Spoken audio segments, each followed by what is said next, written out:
বিএনপির একটা স্লোগান ছিল ঈদের আগেও যে interim remember election in December.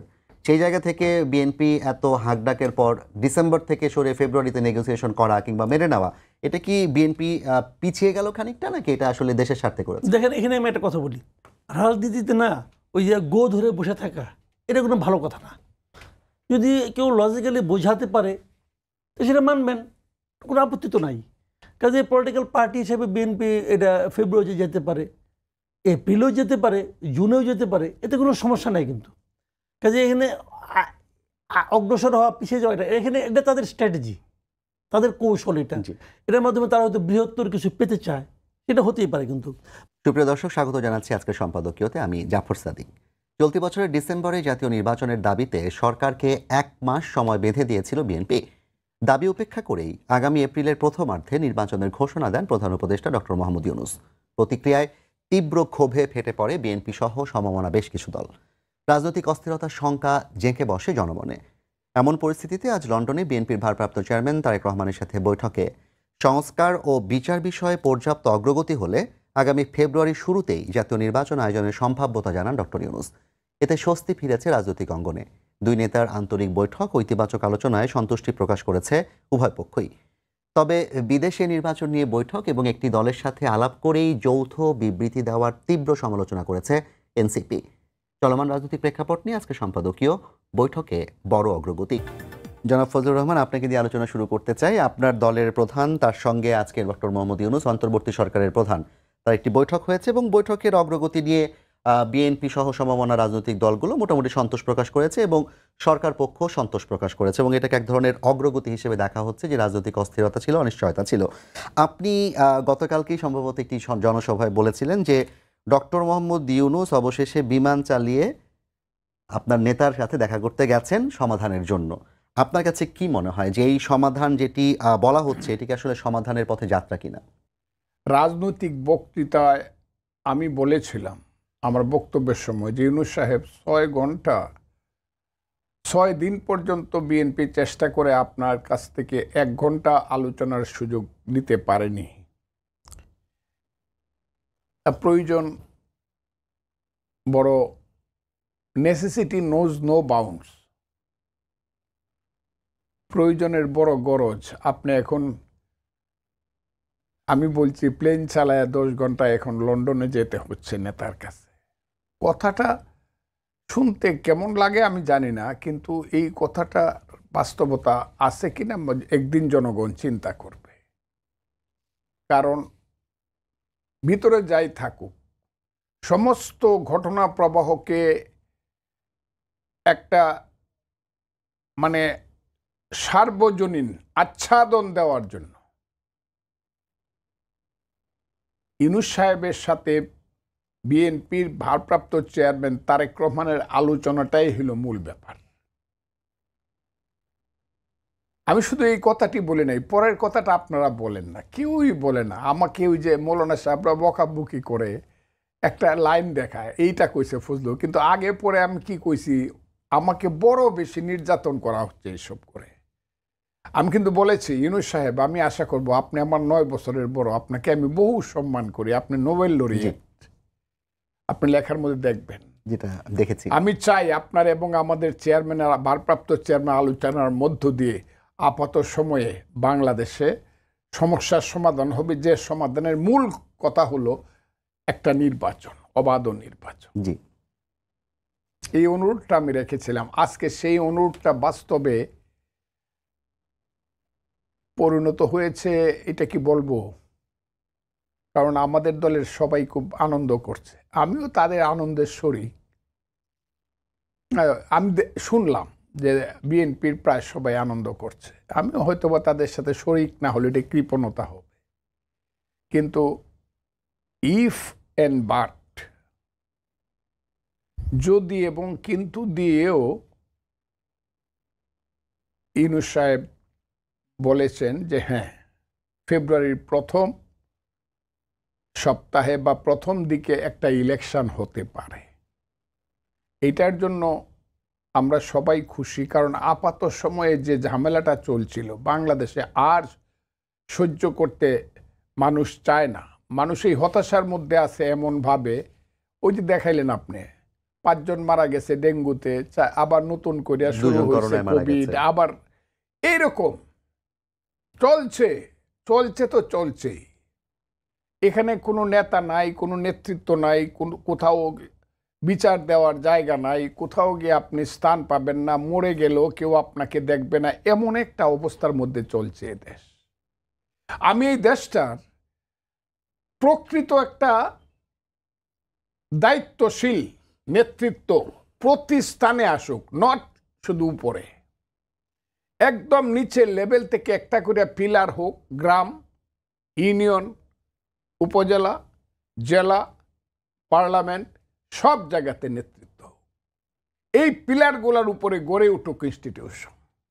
সেটার আমি জন্যই তো চাই, এবং একটা নির্বাচনটা প্রয়োজন। নির্বাচন হলে পরে সেই ইনস্টিটিউশন গড়ে ওঠার প্রাথমিক কাজটা শুরু হবে। একদিনেই সব হবে না, প্রাথমিক কাজ। এখন আপনি বলতে পারেন এই ব্যাপারে আপনার মতামত কি? যে দুইজনে আলোচনা হইল, মতামতটা এরকম, আমি কোনো হতাশ মানুষ না, তবে আমি আশা করি বিএনপি তো তার কথা রক্ষা করবেই। আমি আশা করব সরকার এবং জনাব ইউনূস সাহেব যে উচ্চস্তরে আছেন, উনি উনার কথা রক্ষা করবেন এবং জাতির ব্যাপারে উনি সঠিক দায়িত্ব পালন করবেন। আপনি কি বিশ্বাস করেন যে কথাটি রক্ষা করা হবে? এই কথাটা তো বড় মুশকিল কথা জিজ্ঞাসা করেন, এই কারণে আমি বলছিলাম যে আমার 2-1 দিন করে আনে। আমি বিশ্বাস করি কি করি না, কথাটা বলা হয়েছে এবং সর্বোচ্চ নেতৃত্ব থেকে বলা হয়েছে। একদিকে সরকারের সর্বোচ্চ নেতা, একদিকে আমাদের দলের বর্তমান, যদিও তার উপরেও গার্জেন আছে আমাদের জনাব খালেদা, মানে দেশনেত্রী খালেদা জিয়া, কিন্তু এখন বর্তমান সর্বোচ্চ নেতা জনাব তারেক রহমান। আমি যদি এখন বলি আমি বিশ্বাস করি অবিশ্বাস করি, তাইলে আমার দলের নেতৃত্বের প্রতি আমার অনাস্থা প্রকাশ করা হয়। কিন্তু আমি বিশ্বাস করতে চাই, তবে এই দেশ বড় জোয়ার বাটার দেশ। আমি সবসময় বলি এটা বড় জোয়ার বাটার দেশ। কি হবে, আমি এখন থেকেই শুরু হয়েছে, কেন তারেক রহমান সাহেবের সাথে একাই কাজ করে ফেলবো? আমি কি কম নাকি? জি, এনসিপি থেকে যেটা বলা হয়েছে। হ্যাঁ, আমরা কি কম নাকি? আমাদের সাথে আলাপ না করে কেন করা হইল? তো এগুলা চলতে থাকবে, কিন্তু তারপরও সরকার যদি স্ট্রিক্ট থাকে ইলেকশনের ব্যাপারে, আর উনি যে কথা সংস্কার এবং বিচার, কি বিচার, সংস্কারের ব্যাপারে কথা বলছে ঠিক আছে, কিন্তু বিচারের ব্যাপারে কথা বলাটা আমার কাছে সবসময় এটা মনে হয় যে এটা বিচার বিভাগকে অপমান করা হচ্ছে। জি। জনাব ফজলুর রহমান, আপনার কাছে আবার আসবো। কামাল ভাই, আপনার কাছে আসতে চাই যে ফজলু ভাই যেটি বললেন যে তারেক রহমানের সাথে বৈঠকের উদ্দেশ্যটা এখানে মূল বলে তার কাছে মনে হচ্ছে প্রধান উপদেষ্টা লন্ডন যাত্রা, কিন্তু আমরা পররাষ্ট্র মন্ত্রণালয়ের বক্তব্য অনুযায়ী জানি যে ব্রিটিশ রাজার আমন্ত্রণে কিন্তু মূলত তিনি ব্রিটেন গিয়েছিলেন। পররাষ্ট্র মন্ত্রণালয়ের বক্তব্য হচ্ছে এটি, এবং যাওয়ার আগ পর্যন্ত তারেক রহমানের সাথে বৈঠক হবে কিনা সেটি অফিসিয়ালি কোনো নিশ্চিত বিষয় ছিল না, যাওয়ার পরে দিনক্ষণ চূড়ান্ত হয়েছে। সব মিলিয়ে এই বৈঠকটাকে আপনি কিভাবে দেখছেন, এবং যেই প্রত্যাশা ব্যক্ত করা হয়েছে সেই প্রত্যাশাটি পূরণের যে আশা সেটি আপনি করেন কিনা? শুনেন, এই বৈঠকটার মূল উদ্দেশ্য ছিল তারেক রহমানের সঙ্গে বৈঠক। বাকিগুলি ওই যে বিভিন্ন রকম সঙ্গীত, পল্লীগীতি, ভাটিয়ালি বলে না, ওইগুলি। পররাষ্ট্র মন্ত্রণালয় বলছে, পররাষ্ট্র মন্ত্রণালয় কেউ তার সঙ্গে যায় নাই কেন? যখন একটা অন্য দেশে যায়, দ্বিপাক্ষিক কোনো বৈঠকে যায়, পররাষ্ট্র মন্ত্রণালয়ের লোকজন সেখানে যাবে না? গেছে কি নিরাপত্তা উপদেষ্টা, কেন? তারেক রহমানের সঙ্গে বৈঠক করার সময় নিরাপত্তা উপদেষ্টাকে এসে নিয়ে ব্রিফ করতে হয় কেন? এই নিরাপত্তা উপদেষ্টার কামটা কি ভাই? এইগুলি যে বললে পরে অনেক কথা, কাজে এই সমস্ত নাটক কম করা ভালো। বাংলাদেশের মানুষ ভাই বুঝছেন, বাংলাদেশের মানুষের এত রাজনীতি সচেতন মানুষ পৃথিবী তার কোথাও নাই বাংলাদেশের মতো। আপনি চায়ের দোকানে যে আলাপ করেন সেও বুঝে রাজনীতি, আপনাকে 2-3টা জ্ঞান দিয়ে দেবো যেটা আপনি জীবনে শোনেন নাই। কাজে আমাদেরকে এগুলো বোঝানোর দরকার নেই রে ভাই। যে কাজটা আগেই করা যেত, আগে কি করা যেত? 6 তারিখ দেখেন, 6 তারিখ উনি যে ঘোষণাটা দিলেন, পট করে এখানে এপ্রিলের কথা বলার দরকারটা কি ওনার?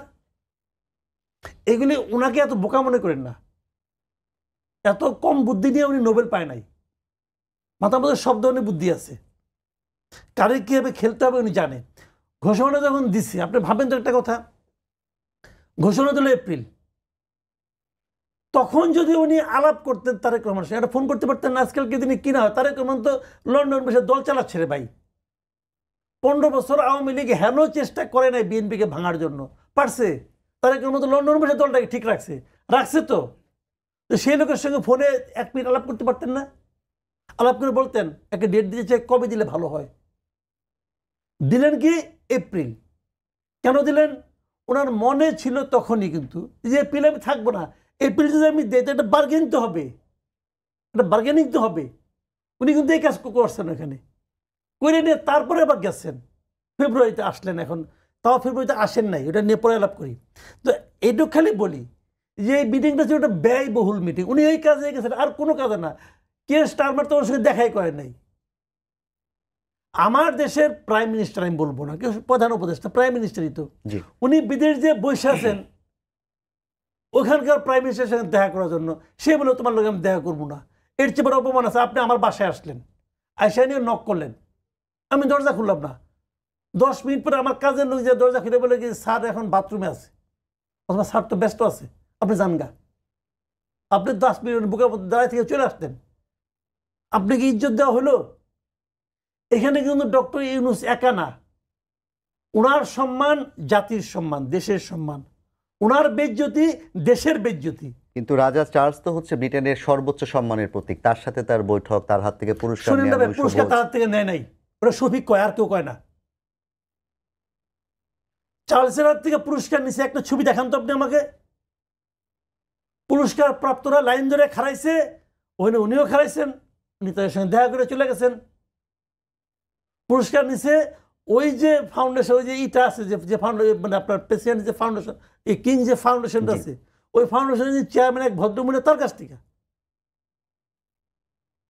এগুলি আর এটা কি পুরস্কার হবে? জীবনের নাম শুনছেন এই পুরস্কারের?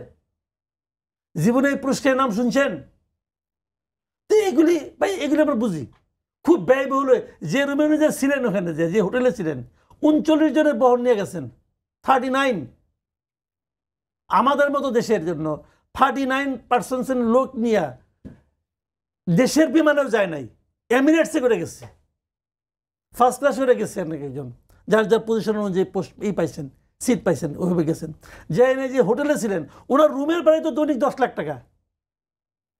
উনি যে রুমে ছিলেন, যে প্রেসিডেন্ট সুইট, ওটা ভাড়া 10 লাখ টাকা ভাড়া প্রতিদিন, 4 দিনে 40 লাখ টাকা ভাড়া দিয়েছেন উনি ওনার জন্য। আর বাদ বাকিদের জন্য টাকা খরচ হয় না রে ভাই, এগুলি বলেন না। আমার কথাটা হলো কি, ব্যয়বহুল একটা, এই জিনিসটা উনি আগে যদি ফোন করতেন সঙ্গে সঙ্গে হয়ে যেত। উনার ক্যারিকেচার করার জন্য আমার জাতির পয়সা অপচয় করছেন উনি। আমি এইটা মানে এটাকে নিয়ে এত আলোচনা করার কোনো কিছু নাই তো রে ভাই। এবং উনি তারপরে যেটা বলছেন, দেখেন একটা যৌথ বিবৃতি আসছে, কিন্তু বিবৃতির ভাষাটা শুনেন আপনি। তিনি বলছেন যে তিনি আগামী বছরের এপ্রিলের প্রথমার্ধের মধ্যে নির্বাচন অনুষ্ঠানের ঘোষণা দিয়েছেন। সব প্রস্তুতি সম্পন্ন করা গেলে, খেয়াল করেন আবার রিপিট করছি, সব প্রস্তুতি সম্পন্ন করা গেলে 2006 সালে রমজান শুরু হওয়ার আগের সপ্তাহেও নির্বাচন আয়োজন করা যেতে পারে। স্পষ্ট কোনো বক্তব্য আছে? নির্বাচন রমজানের আগের সপ্তাহে করা যেতে পারে যদি সব প্রস্তুতি সম্পন্ন হয়। এক নম্বর হলো সব প্রস্তুতি কি? সব প্রস্তুতি কে করবে? সরকার করবে, ইউনূস সাহেব করবে। যদি এগুলো সম্পন্ন করা যায় তাহলেই যে নির্বাচন ফেব্রুয়ারিতে হবে তা কিন্তু গ্যারান্টি না। যদি হয় তারপরেও করা যেতে পারে, নাও যেতে পারে নাও যেতে পারে, মানে শর্তের উপরে শর্ত। তারপরে কি বলছে আবার, যদি হয় সেটা, তারপরে বলছে সেক্ষেত্রে সেই সময়ের মধ্যে সংস্কার ও বিচার বিষয়ে পর্যাপ্ত অগ্রগতি অর্জন করা প্রয়োজন হবে। কে অগ্রগতি করবে, এটা সম্পন্ন করবে? বিচার এবং সংস্কারের ক্ষেত্রে কে করবে? কার দায়িত্ব এটা? এটাও সরকারের দায়িত্ব। এইটাকে করা প্রয়োজন হবে। এই কাজটা আপনি যেটা শুরুতেই বলছিলেন, যেটা বার্গেনিং চিপ, এপ্রিলে বলে তিনি জানতেন এপ্রিলে বললে বিএনপি কিংবা অন্যান্য দলগুলো মানবে না, তিনি এটা আগিয়ে নিয়ে আসবেন, কিন্তু বার্গেনিং চিপ।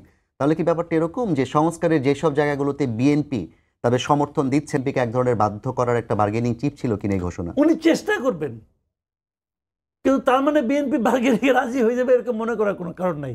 ভাই শুনেন, আমি একটা কথা বলি, বিএনপি একটা পাবলিক পার্টি, জনগণের পার্টি। কিন্তু আমার পাশে বিএনপি লিডার বসে আছেন, আমি একটা পাবলিক দেশের, ওনার কাছে কিন্তু আমার প্রত্যেকটা শব্দ গুরুত্বপূর্ণ। কারণ পাবলিক কি চায় তার রিফ্লেকশনটা বেরোবে বিএনপি লিডারদের মুখ দিয়ে। বিএনপি লিডারের মুখে কি উচ্চারিত হয়েছে সে অনুযায়ী কিন্তু পাবলিক চলবে না।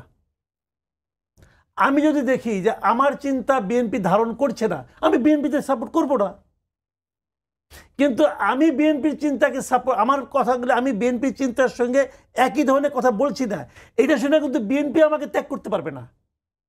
বিএনপির জন্য আমি দরকারি, মানে পাবলিক দরকারি, রিকশাওয়ালা দরকারি, কৃষক দরকারি, কিন্তু আমার জন্য কিন্তু বিএনপি জরুরি না। অ্যাডভোকেট ফজলুর রহমান, আপনাকে দিয়ে আবার এখন আলোচনাটা শুরু করতে চাই।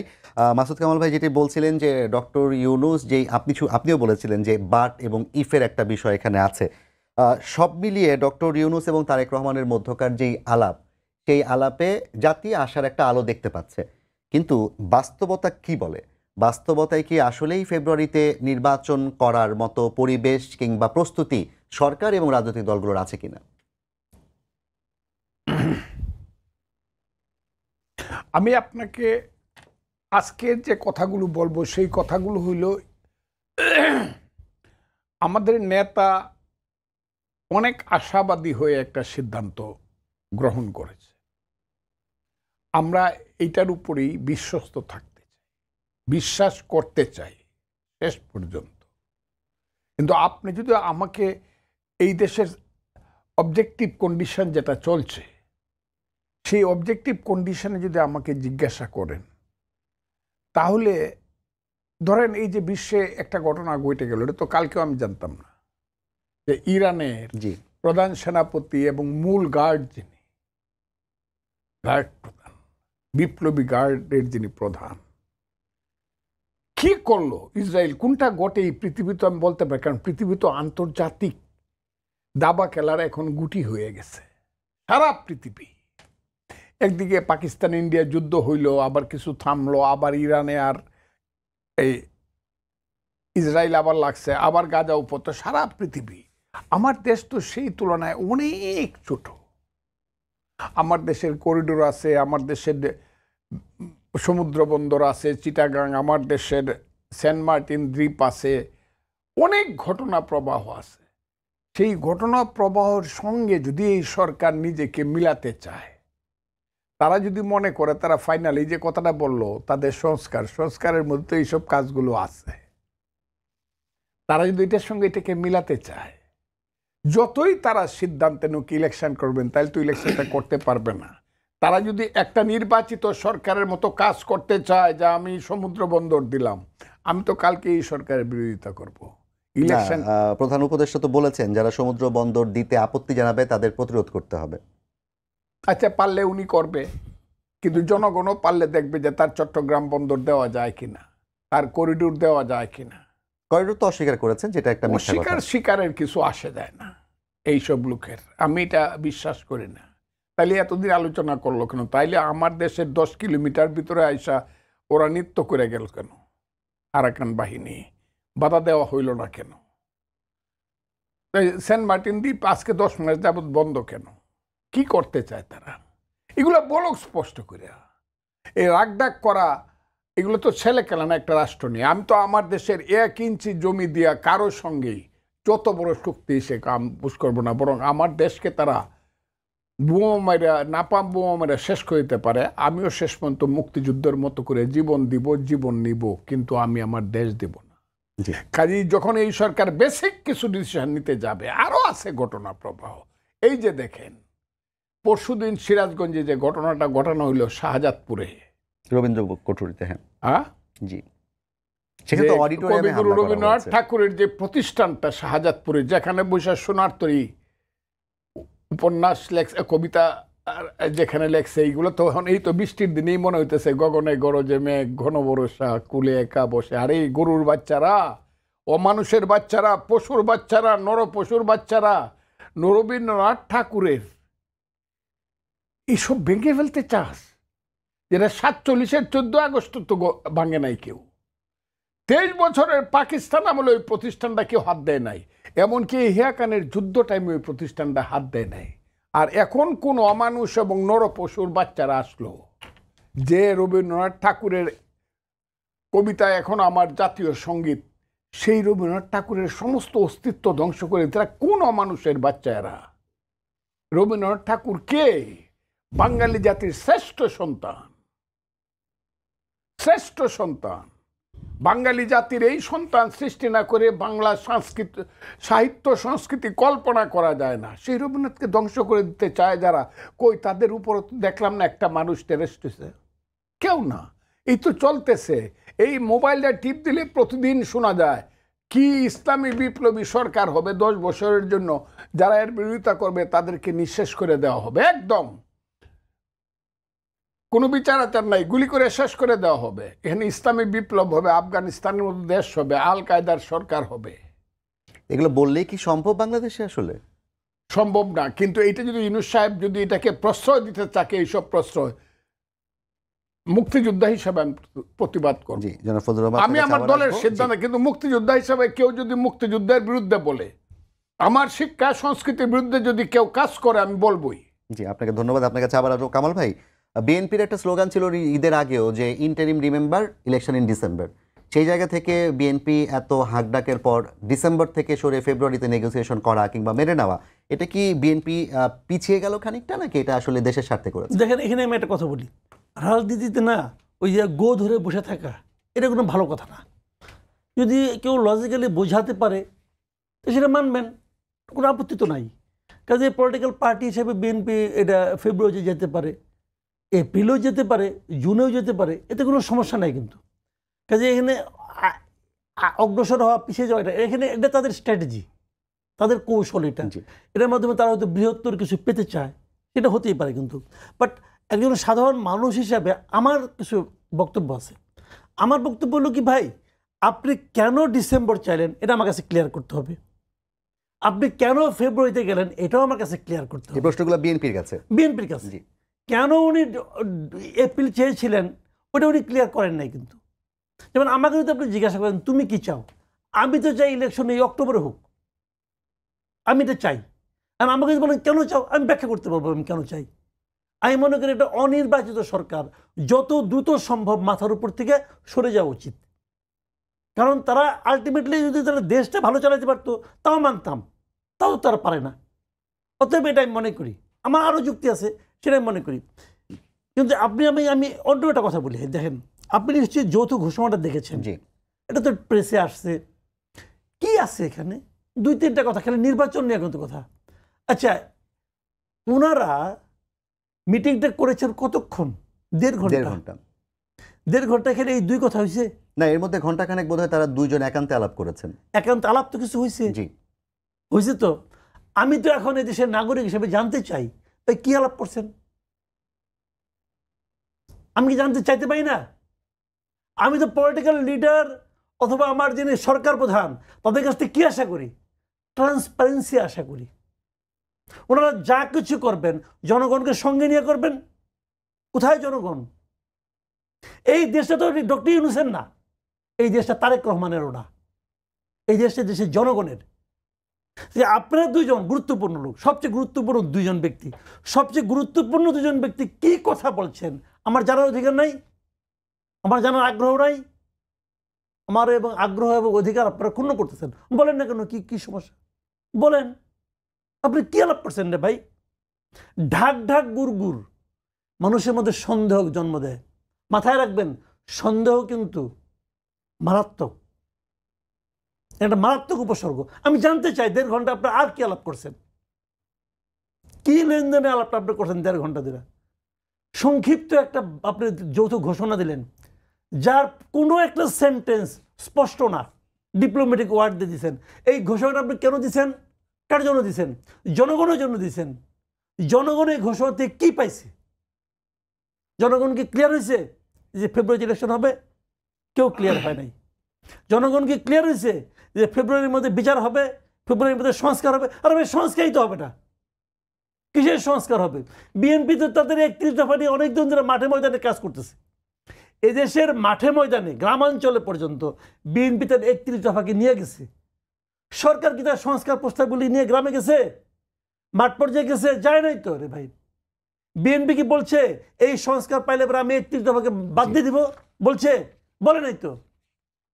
বিএনপি তার 31 দফা থেকে যদি না সরে এটা লজিক্যাল হবে, কারণ এটা তার পলিটিক্স, এটা তার পলিটিক্স। আর সরকার বলবে আমি একে সংস্কার করেছি। এই সংস্কার সরকার কাদের দিয়ে করাইতেছে? এই লোকগুলো যে আমি কোনো মানে আপনি তো মার্কি মনে করি না, তারা যাদের দিয়ে সংস্কার করাচ্ছে তারা কি এই ক্ষেত্রে সবচেয়ে যোগ্য ব্যক্তি? এনসিপি জাতীয় নাগরিক পার্টি তারা এই বৈঠকের ফলাফলকে কেন্দ্র করে দুজন উচ্চ পর্যায়ের নেতা, একজন হচ্ছেন মুখ্য সমন্বয়ক, একজন হচ্ছেন সিনিয়র যুগ্ম আহ্বায়ক, তারা দুজনই বলেছেন যে একটি দলের সাথে আলাপ করে যৌথ বিবৃতি দেওয়া এবং বিদেশে বসে নির্বাচন, এটা গণ অভ্যুত্থানের যে আকাঙ্ক্ষা তার সাথে সাংঘর্ষিক। এবং তারা এই নির্বাচনটি আসলে নির্বাচন কমিশনকে পুনর্গঠন ছাড়া করতে দিতেও তাদের আপত্তি আছে। তো আপনি কি মনে করেন তাদের এই বক্তব্য নির্বাচন ফেব্রুয়ারিতে হওয়ার ক্ষেত্রে কোনো ধরনের বাধা তৈরি করতে পারে, কিংবা তাদের অবস্থান? পারে। আমি সবসময় একটা কথা বলি যে আমার নেত্রকোনার একজন উস্তাদ বাউল শিল্পী ছিল, যে সবার উস্তাদ, তার নাম রশিদ উদ্দিন।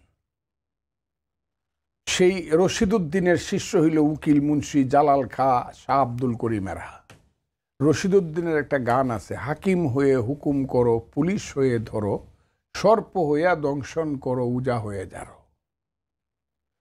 ওই যে যিনি হাকিম হইয়া হুকুম করেন, তাড়াতাড়ি 1-150 লোক নিয়ে আসো, আওয়ামী লীগের ব্যান্ড এই স্লোগানটা দেওয়া, আওয়ামী লীগ নিষিদ্ধ, সদস্য হইলেই চলবে, গরমের মধ্যে চিন্তা করো না, ঠান্ডা পানি খাওয়ামু। এই জায়গা থেকে যদি কোনো ঘটনা ঘটে তাইলে এরা যথেষ্ট এটাকে বন্ধ করার জন্য। না এনসিপি তো, আর যদি নিউট্রাল গভর্নমেন্ট, ইন্টারিম গভর্নমেন্ট যদি নিউট্রাল থাকে, এরা তো 150 লোকের মিছিল করতে পারবে না 7 দিনে।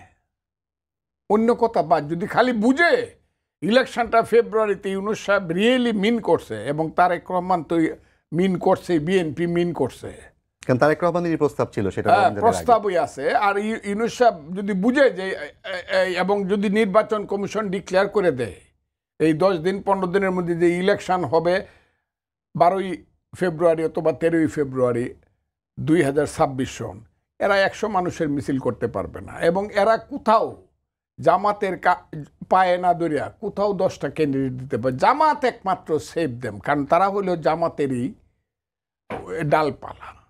তাদের প্রত্যেকেই এক সময়ে শিবির টিবির বা এই ধরনের সংগঠন করছে, পরে আরেকটু উপরে গেছে, হিজবুত তাহারির অমুক তমুক করছে।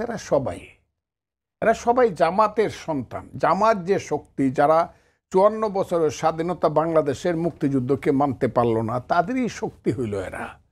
এবং এদেরকে মানুষ চিনে ফেলছে, এই কারণে চিনে ফেলছে যে তারা যত বড়, তাদেরকে অনেকে মনে করতো বাবারে এত ফিডেল ক্যাস্ট্রোর মতো কাজ করে ফেলছে, হাসিনার মতো সরকার ফেলে দিছে, এরা তো চে গয়ে বেড়ায় এক একজন। কিন্তু পরবর্তী সময়ে দেখা গেল এদের লোভ, লালসা, অর্থবিত্ত, বড়লোক হওয়ার যে অফুরন্ত আকাঙ্ক্ষা, সে আকাঙ্ক্ষার পিছনে এদের প্রাইভেট সেক্রেটারি 312 কোটি টাকা 3 মাসের মধ্যে কামাই করে ফেলে, বা 6 মাসের মধ্যে কামাই করে ফেলে। কাজে এদের প্রতি মানুষের ধারণা হয়ে গেছে এদেরকে ভোট দেওয়া আর বাংলাদেশের গ্রামে গ্রামে সমস্ত স্কুল কলেজ বিশ্ববিদ্যালয় বন্ধ করে দেওয়া, গ্রাম থেকে ধরে ঢাকা বিশ্ববিদ্যালয় পর্যন্ত এটা সমান। কারণ 3টা জেনারেশন, এরা যদি একটা লোক পাস করতে পারে পার্লামেন্টে অন্যের সহযোগিতা ছাড়া, অন্য দলের, তাইলে আমার মনে হবে যে they are the best patriot in this country. কিন্তু আমার ধারণা তারা একটা ছেলেও পাস করবে না। একটা ওই যে ছেলেটা স্টেটমেন্ট করছে একটা জেলার থেকে, তার যে জেলাটা, উপজেলাটার নাম বলতে পারি, সে উপজেলার 10% মানুষ ওই ছেলেটাকে চিনেই না, ভোট তো পড়ে, কিন্তু সে সারা বাংলাদেশে স্টেটমেন্ট করতেছে। কাজে এনসিপির বিরোধিতা এখানে কোনো ম্যাটার না। অন্যান্যরা ইসলামী দলগুলো যদি বিরোধিতা করে, জামাত সহ, হেফাজতে ইসলাম বা ইসলামী আন্দোলন বা খেলাফতে মজলিস, এটা একটা ম্যাটার যে কেন আমাদেরকে ছাড়া ইত্যাদি করতে হবে। কিন্তু ওই এনসিপি হলো ওই যে হাকিম হইয়া হুকুম করো, পুলিশ হইয়া ধরো, উনি যদি ইচ্ছা না করে মাথায় হাত দিয়া এবং ঠান্ডা পানি গরম পানি যদি না খাওয়ায়, তাইলে এনসিপি কিছু করতে পারবে না। জি ধন্যবাদ আপনাকে অ্যাডভোকেট ফজলুর রহমান, জনাব মাসুদ কালাম, আপনাকে ধন্যবাদ জানাচ্ছি এবং আপনাদের ধন্যবাদ জানিয়ে আমরাও বিশ্বাস করতে চাই যে বাংলাদেশ সঠিক পথে এগোবে এবং সেই সঠিক পথ আসলে জনগণের কথাই বলবে। সবাইকে ধন্যবাদ জানিয়ে শেষ করছি।